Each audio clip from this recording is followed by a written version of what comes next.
Today's episode is brought to you by Patreon. If you're interested in supporting the show, go to patreon.com/JoshuaRavelis and become a $2 backer today and get early access to the new episodes. I'll be leaving a link down in the description to the page, but for now, on to today's episode.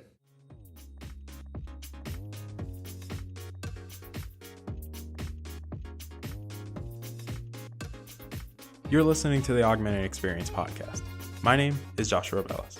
I'm a student, musician, and a gamer at heart. Join me as I sit down with fellow enthusiasts to talk about what's going on in the technology, business, and gaming world. I hope you guys enjoy.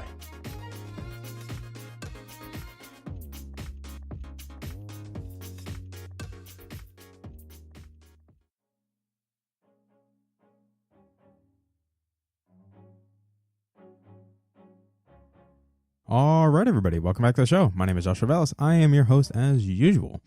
And probably if you're the Patreon backers, you're probably going to be wondering, wait, this episode came out a little bit earlier than we're used to.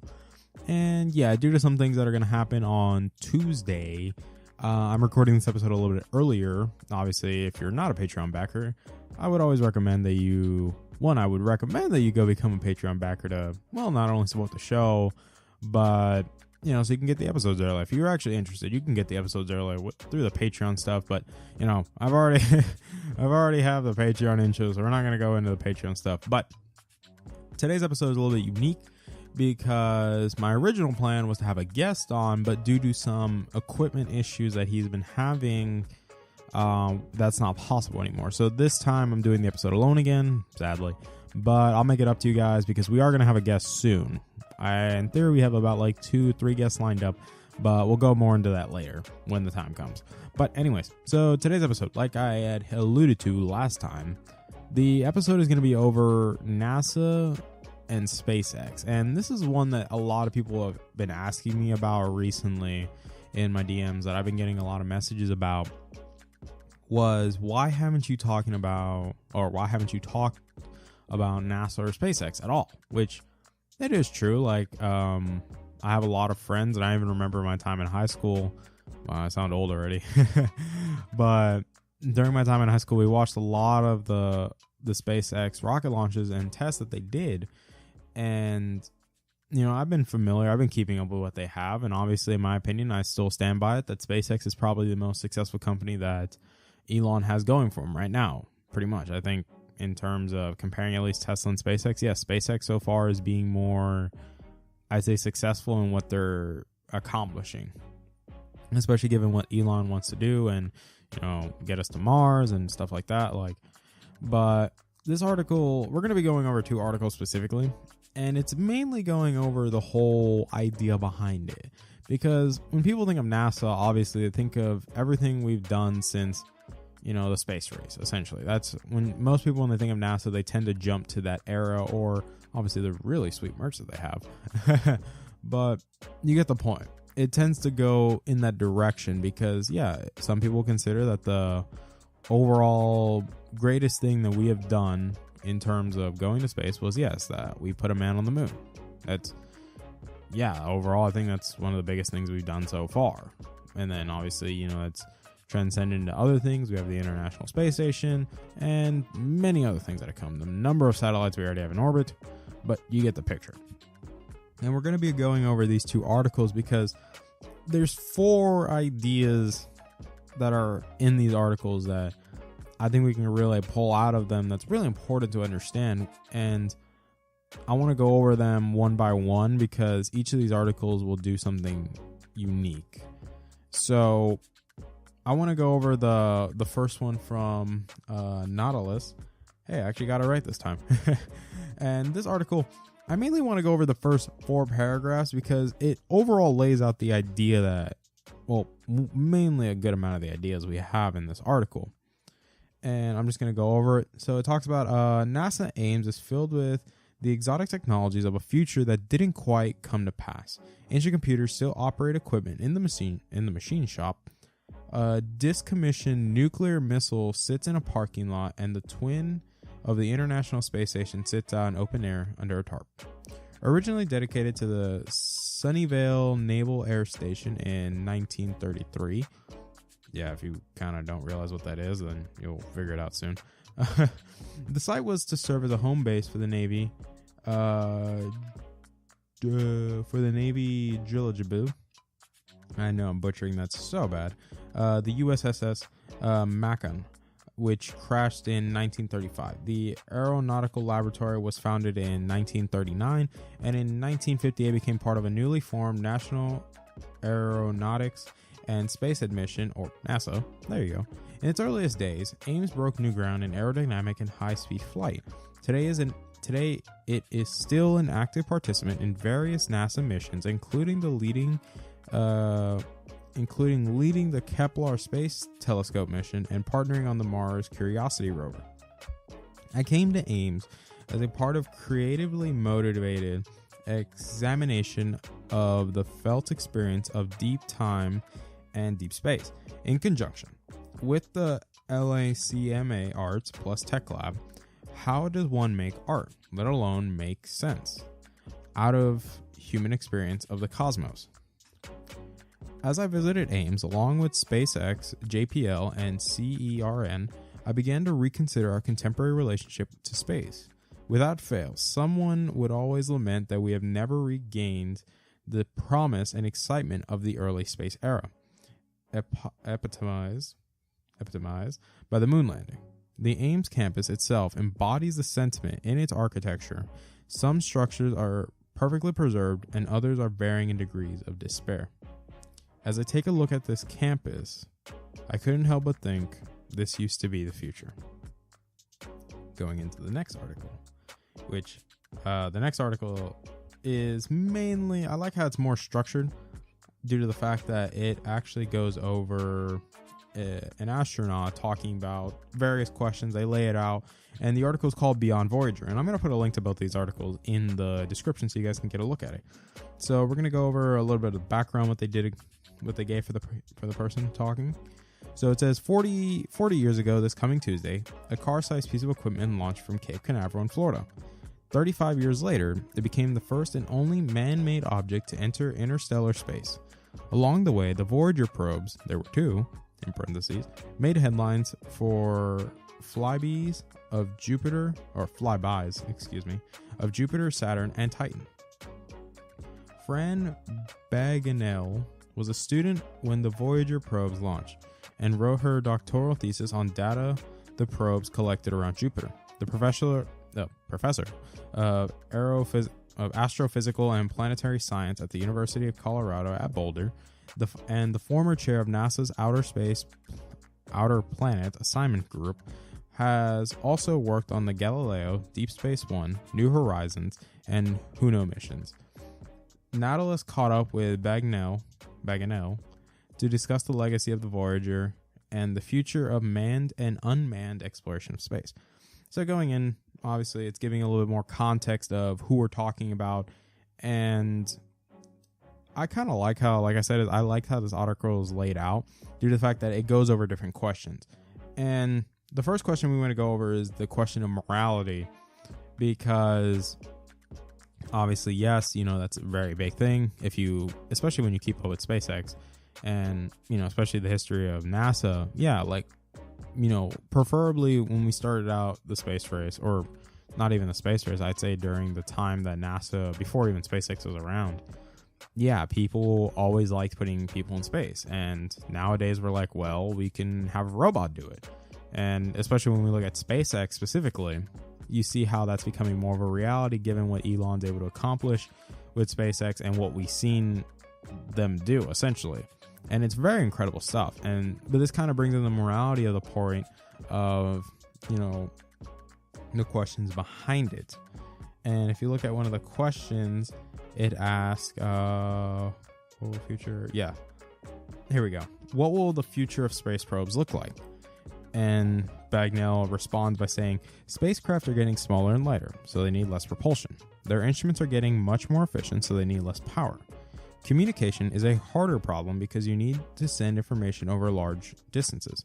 So you either have to have a big antenna, which takes a lot of power on the spacecraft and is heavy, or this is the way I think we should be going, and that's what Bagnell stated, increase the size of the ears on the ground. Computational capabilities of spacecraft are also growing quickly. There's a great line in the recent PBS special on Voyager explaining that the onboard computer capability is about the same as in your pocket. And I'm not talking about your phone. I'm talking about your key fob. With large onboard computing capability, you can pre-process images and have probe tell you, these are ones that you might find interesting. How about we send these down first and then we'll send the other stuff down later. So this is essentially going over the idea of, autonomizing everything, or specifically the processes of going into space and not focusing on humans. And this is kind of the interesting thing, because it's kind of an interesting thing that we're going towards this direction, is that as technology advances, we're kind of going to end up having robots do things for us and not have humans do them. Like, obviously, yes, mainstream example realistically is, cleaning robots. Like, that's kind of a big one, because some people kind of like having those little bots that go around the floor and clean their floors for them so they don't have to do it. Obviously, yeah, that's kind of weird, but people want that. And then another example would be Tesla's autonomous driving, where you're basically having an AI drive the car for you. Like, heck, even look at your smartphones. Like, most people use the AIs, unless if you're Siri, then sorry, Siri, but you still suck. Siri still sucks no matter what you do. But as you see, it's like more people are relying more and more on these AIs to do their basic things. Like, some people tend to use Siri, some people use Google Assistant, some people use Bixby. If you have a Samsung phone, people use Alexa a lot. Like, we're going in a direction where a lot of people tend to like using AIs to do their stuff. And going on to it, I think there's even there's another question they asked them that's specifically related to the manned space flight. So the question was, should manned space flight be a priority? And then, Bagnall responds, personally, and this is speaking as an individual, I think there's nothing that humans can do in space that robots can't do better, except tourism. So if you're talking about something other than tourism that has scientific objectives, then send lots of robots out to do it. The big challenge that NASA has right now is, what is the role of humans in space? And I think it isn't clear at all what this could be other than tourism. And the government shouldn't be paying for tourism. This is coming from someone who as a teenager stayed up until 4 a.m. to watch all the Apollo programs when I was a kid in England. My view has changed now that robots are so effective. Why would you send a chunk of meat up into space? It's kind of pointless. So Bang kind of describes the idea of, I wouldn't say that there's no point to sending humans in space, but the main thing is tourism. That's what Bang is trying to state in this, and that's her opinion. That she believes that in terms of what we can do in space, yes, robots have gone to the point that they're beyond effective right now, like for scientific purposes. Like, we don't need to send people in space anymore. That's what Bang is kind of arguing, and this even goes into the question followed up is, don't manned missions inspire us in ways that robots don't? ? And this goes into, go find a 12-year-old and ask, when did you last watch an astronaut in space? And then ask them, how many astronauts are actually in space right now? I would bet that 12-year-old wouldn't know. On the other hand, what if you said, I will give you goggles and a glove that let you, through virtual reality, explore the surface of Mars? I bet you that 12-year-old would be a lot more excited by the possibility of virtually roaming the surface of Mars than watching some middle-aged old astronaut prancing about at some slow pace in space. There are now capabilities for doing virtual reality with the Mars rovers. Things have changed. I watched the jubilation of thousands of people watching a flying robot pass Pluto and taking amazing observations. That got people really excited. And this is kind of like the whole morality behind it, because as we stated before in the other article, it talked about morality, and it says that we never really regained the same sentiment we had during the space race. And that's kind of another point, but I want to get to that one in a little bit. But you kind of get some differing reactions, I think. Like, obviously, Bang is being a little bit more straightforward due to the fact that, yes, like, proven studies, like, not even studies, but based on what we've seen, like, we prefer sending robots in space because they're effective at what they do. Like, we send robots in space and then they do what we tell them to do, essentially. So this kind of comes down to the point of the morality of things, is like, where do humans really stand on this? And this is kind of where NASA's kind of struggling the most, because SpaceX doesn't really need to send anybody into space. They're doing everything with robots, and NASA, is being a little bit complacent at times. And, that kind of leads people to being more invested in SpaceX right now more than NASA. But this kind of goes into the second aspect, which I think a lot of people seem to be forgetting when it comes to space or NASA in general, is the military and the political side of it, which obviously, yes, we have to go look at the space race to get a good understanding of this, because yes, if you keep in mind, the space race was really during the era of the Cold War. And obviously, yes, this was during the time that the Russians were the Soviet Union was a superpower, and we were at odds with them. So yes, we have two of the world's biggest superpowers at the time going at it, or at least in a very tense stalemate, especially after World War II. And this is where, as I mentioned in the last article, I'm actually going to pull this up because, like I said, it is an interesting point that they mentioned, because they even mentioned it pretty early on, where they even said a decommissioned nuclear missile sits in a parking lot. Like, they literally have they even show the picture too. It says it right here, the Titan 1 missile. It's in the McMoon parking lot, NASA Ames. And they literally say, on my first visit to Ames, my contact took me to go see the Titan, sitting in the parking lot next to an old McDonald's that had been converted into a moon research office. When we reached the nose cone, he had pointed out an unplugged cable and asked me to guess what it might have been connected to. I was stimmed. The Titan is an international ballistic missile that cable was for a nuclear warhead. I was struck how, up until this moment, I had not consciously contemplated the military aspect of space exploration. Later, when giving a lecture about my process at LACMA, someone asked me if my work is moral. My encounter with the Titan made clear to me that the answer is yes. And this I'd say it kind of leads in, because morality in the military and political side of this whole argument between SpaceX and NASA, and this whole battle between them, if you even want to call it that, is kind of interesting, because you have to think about the time frames of when each one of these are around. And this, like I said, is you look at it, all of these points are connected. The first three specifically. The last one is more of a question, but you kind of get some differing responses. That when we look at it, yes, it's kind of all intertwined. The morality behind it, the military and political aspect, and even the change in sentiment. They're all connected with this idea of, with the times of when each came out. If you look at when NASA was originally around, yes, this was during a very political and military focused time, because yes, we were in a standstill with the Soviet Union, clearly. So it was very tense, if you want to call it that. And then you look at nowadays with SpaceX, not so much. SpaceX is kind of at the point where it's primarily focused on the exploration of space overall. That's what we're mainly focused on, or what we're focusing on here. And that's kind of the main thing that a lot of people tend to be forgetting, is that the time frame for each one of these things, each one of these, I'd say organizations, I wouldn't call them companies, both of them represent a different aspect of how we view space. When you look at how it was during the Cold War, when we did the space race, yes, it was more of a nationalistic, ideal focused, more on seeing who would be the first person in space, and then whoever was to gain the advantage of space would probably end up having the most power, both politically and militaristically, clearly. Because yes, obviously as time went by, we began to realize hey, we kind of don't want space being a war zone, because we're not trying to nuke the atmosphere. So let's not use space. Space is always going to be a neutral ground, primarily focused on exploration.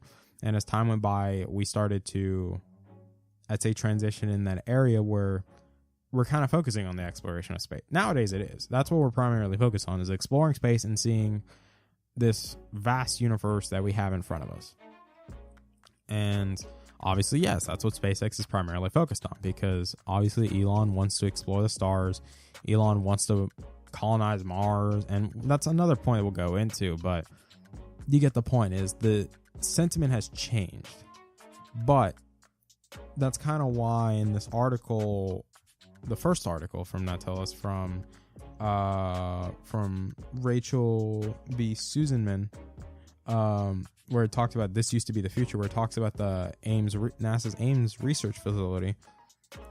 There's a reason why she said that part in the last paragraph. If you listen closely to it, it says, without fail, someone would always lament that we never regain the promise and excitement of the early space era.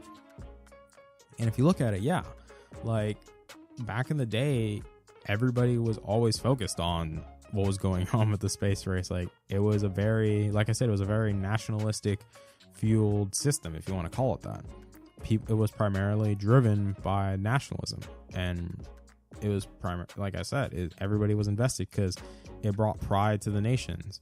And nowadays it's kind of more of a niche thing. Like, I'm not saying that's not big, it's still very popular because people like watching SpaceX launch their rockets. A lot of people, I wouldn't say not as much as it was back in the day, but there's still people that are interested because it's still a very popular thing, exploring the stars and getting to see the stars and exploring the vast universe. It's a very popular thing. It's just at least people are being honest with themselves that it just doesn't feel the same way. And it makes sense because this isn't focused on national pride anymore. This is just pure exploration. It's just fun. That's all it is.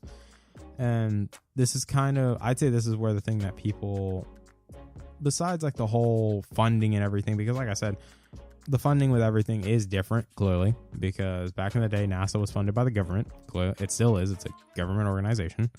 And SpaceX is more of a company, realistically, that's funded by Elon Musk. And the only difference is one's technically considered financially stable because SpaceX, they were able to pull off launching rockets into space, but at the same time for very cheap. They're not very expensive at all. And that's why SpaceX has a lot of eyes, and obviously they're a very popular company, clearly. Like I mentioned before, SpaceX is clearly, in my opinion, Elon's more successful company compared to Tesla. Tesla's still not really making money, and they're still not. I still believe that they're impacting the car market incredibly. It's just not to the degree that people were expecting, especially because, even though it's a beautiful looking electric car, it still has to be affordable, and it still has to compete with traditional gas vehicles, clearly. But that's not the point. We're focusing on SpaceX and NASA. But you get the point. Is SpaceX is doing what NASA should be doing, which is delivering on its promises, which clearly it is because it's sending rockets into space, very, very affordable rockets, and reducing the cost of what it takes to go to space. And it's proving to be successful because it's showing the results in front of us. Like, dude literally launched 2 rockets into space, like simultaneously. They dropped something off and then landed back in the exact same spot at the exact same time. That was bonkers. Like, that was awesome. In my opinion, it was awesome. But this kind of leads into the next point, which is the change in sentiment, which was the transition from nationalism to exploration. And yeah, I think a lot of people can agree with this point because it is true. We did transition from a nationalistic view of the space race to now truly focusing on exploration. That's why we had a lot of, I'd say, laws passed regarding space, because we wanted it to be neutral ground. There's a reason why the International Space Station exists, because if we didn't make those agreements at the UN, then yes, then space would kind of be a war zone because we can clearly see that, the military was interested in space. Clearly, like, the fact that they were willing to send nuclear warheads into space and to other places, that kind of gives you the idea they were not afraid to nuke the atmosphere if they wanted to. But you get the point. And this whole transition to nationalism to exploration is kind of an interesting one, in my opinion, because that's kind of what a lot of people, especially people that have been around when the space race happened, you notice how there was a lot of pride going on. Like, there was a lot on the line to make sure that we were first to put a man on the moon. That's pretty much what it was. And yeah, ultimately that's what won the space race. That marked the end because we were the first ones to put a man on a moon. We obviously weren't the only ones to put a man on the moon.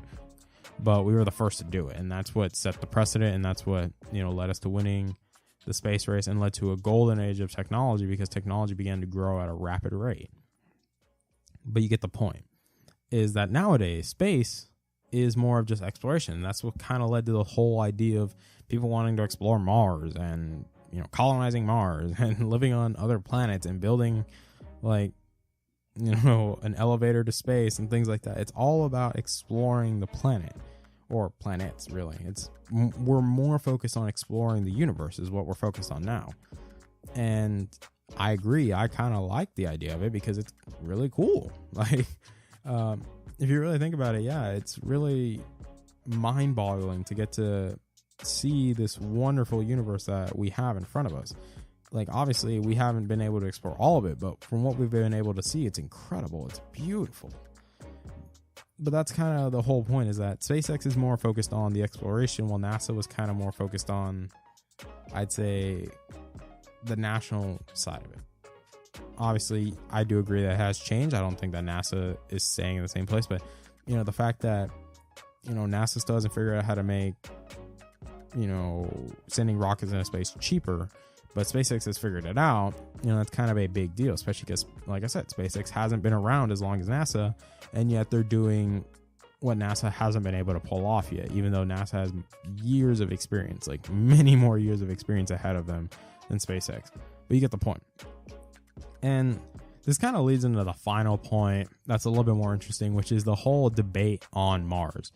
And when I talked about this, or when we were writing the script for it, it kind of, even if you look at the articles, specifically the other article, Bagnell, that she kind of considers the entire thing rubbish, in her opinion. That's what she considers. Like, we go into it, and they even asked her the question too. Let me see. I'm trying to see this. Let's see. There it is. What do you make of the argument that we should colonize Mars? This is the question they asked her, and it's followed up by another one that is interesting as well. And in Bagnell's words, I think it's BS. You know, if you're a super millionaire, you can have these nutty ideas and nobody's going to say to you, you're talking rubbish, because you're a millionaire. And so everyone says, oh yes, you're so wonderful, you can do whatever. Obviously, this is taking shots at Elon Musk because he's kind of the main one that says we should colonize Mars. The movie The Martian made my point. All that effort that was expended to changing the orbit of a space station and going out and sending something to go catch the guy in a totally unrealistic, unphysical way. And to what end? You saved that one person. Well, okay, it's Matt Damon. Everybody wants to save Matt Damon, but the reality is there will be people dying on Mars. The entertainment industry may want to get involved. They would love to have someone dying live on Mars, right? You can imagine the ratings going through the roof, but the taxpayer shouldn't be paying for that. And this kind of leads into the next point, which was, or the next question they asked, which was, what's the case for exploring Venus? And Bagnell goes into it. I'm not involved professionally in Venus, but as a human being living on this planet that is suffering from climate change that could potentially lead to a catastrophic environment, I'm very interested in our sister planet. It's the same size as Earth, just a little bit closer to the sun, and it has a runaway greenhouse atmosphere with 90 times the carbon dioxide pressure that we have on Earth. The difference in the distance to the sun is not the primary cause of its oven-like surface temperature. It's the greenhouse gases. It's bizarre that our sister planet should have become such an inferno. Why that is the case is a damn good question, and not unrelated to our concerns about climate change. The fact that Venus probably doesn't have oceans means that its geology is different. And why is that so? Venus was so completely resurfaced with lava about 6 million years ago, or 600 million years ago, my bad. What was it like before then? Was it actually like Earth? And this kind of leads into the whole idea that, yeah, some people don't agree with Elon because they're like, Elon, you're crazy. We're not going to be able to populate Mars because it's just not physically possible. Even though some people are like, oh, we were able to discover water on Mars. And then Bagnell starts talking about, like, Okay, big deal. We've already knew water's been on there for a long time. That doesn't change anything. But you get the point. This whole idea of, colonizing Mars, obviously SpaceX has been trying to push that. Elon specifically has been very passionate about trying to do it, because that's why a lot of exploration has been going on with Mars. To scout out to see, hey, if worse comes to shove, is this a place that we could move to? Obviously, some people will be like, this is kind of stupid, this is not going to work.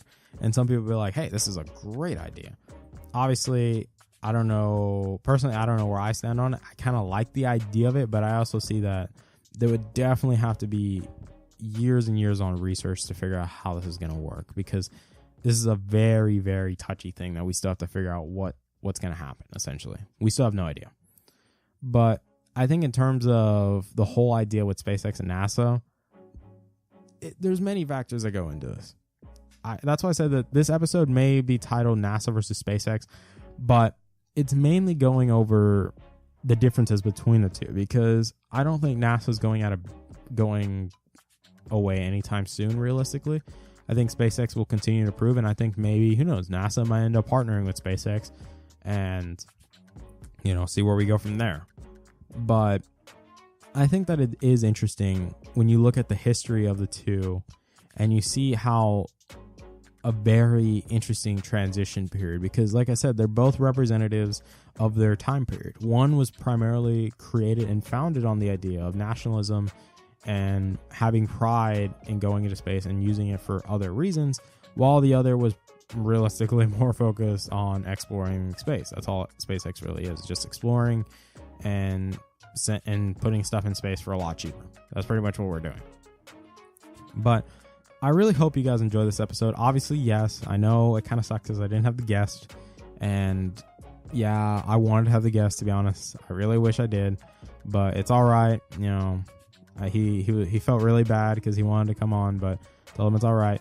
But I hope you guys enjoyed the episode overall. This was a really fun episode. I really like this episode, especially going over the articles and looking at a lot of the insight that's in there and a lot of breaking down the articles and at least focusing on like specific ideas inside of them. Because like I told you guys, is when you want to look at something or look up something, it's always good to break it down and try to understand it. Like skim through it at first and then really try to understand it. Like break it down into a way that makes sense, because you start to realize connections when you're comparing two different articles and you start trying to synthesize information between them and you start to figure it out. To me, it's fascinating. And this is coming from someone that's a computer engineering major, and reading, engineers hate reading, but for some reason I really like it and I really am good at it. So I hope you guys enjoy. I thank you guys so much for your time, for listening to these episodes. I really appreciate it. We already hit 200 downloads on the show. That's incredible. I thank you guys so much for that. We'll talk more about it soon. Obviously, we still have a poll going on for Friday's episode, so I hope you guys go and vote on the page.